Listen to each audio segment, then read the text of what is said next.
आत्मा की खोज, अनंत शक्ति, आनंद और शांति, ईश्वरीय भक्ति के लिए जुड़े रहें हमारे चैनल से। आपका अपना चैनल गुरु अशोक तिवारी, लाइक और सब्सक्राइब करना ना भूलें। धन्यवाद। जय माता की, जय परशुराम। श्री गणेशाय नमः। प्रिय बंधुओं, हमने सत्यनारायण भगवान की सच्ची कथा के भाग 3 में बताया कि व्रत और उपवास में क्या अंतर है। आशा ही नहीं, पूर्ण विश्वास भी है कि आप उक्त विषय को भली प्रकार से समझ भी गए होंगे। अब हम आज आगे आपको बता रहे हैं कि किसी भी देवता का और विशेषकर भगवान सत्यनारायण का पूजन हमें कैसे करना चाहिए। आज इस भाग में हम इसी के संबंध में आप सभी श्रीमानों को बताने की कोशिश कर रहे हैं। तो जब भी हम पूजन करें तो हमें काम यानी जो वासनात्मक भाव होते हैं उनका त्याग कर देना चाहिए।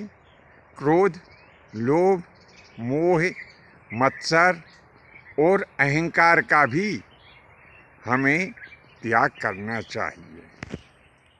अब यहाँ पर हमने जो कहा कि लोभ का त्याग करना चाहिए, तो इससे आशय ऐसा है कि जो हमारी लालची प्रवृत्ति है उस प्रवृत्ति का हमें त्याग कर देना चाहिए।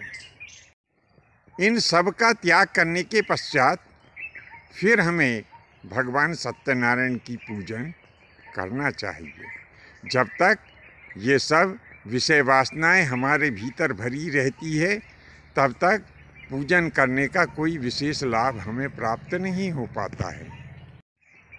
अब यहाँ पर प्रसंगवश एक बात और हम आप लोगों को बता देते हैं कि किसी भी देवता का हम व्रत और पूजन करें, लेकिन उस व्रत और पूजन के पश्चात में प्रसाद अवश्य बांटते हैं। अब प्रसाद क्यों बांटते हैं तो इसके बारे में भी हम थोड़ा सा आपको बता देते हैं। तो प्रसाद और चरणामृत ये दोनों मीठे होते हैं। इसके पीछे हमारा भाव यह होता है कि जो भी सज्जन यहाँ कथा और पूजन में सम्मिलित होने के लिए आए हैं, भगवान की कृपा से उनके जीवन में मधुरता बनी रहे। इसी कारण हम प्रसाद और चरणामृत का वितरण पधारे हुए सज्जनों के बीच में करते हैं। यदि हम पिछले भागों में बताए गए नियमों का कड़ाई के साथ में पालन करते हैं तो ये निश्चित समझिए कि हमारे द्वारा की गई भगवान सत्यनारायण का जो व्रत और पूजन है वह निश्चित ही सफल होता है। व्रत और पूजन करते समय जब हम संपूर्ण नियमों का पालन करते हुए और भगवान से सच्चे दिल से प्रार्थना करते हैं तो निश्चय ही हमारे द्वारा मांगी गई वस्तु भगवान हमें कृपा करके दे देते हैं। बंधुओं, आने वाले भाग में हम आपको बताएंगे कि भगवान सत्यनारायण का प्रसाद कैसे बनाया जाता है। आज के लिए बस इतना ही।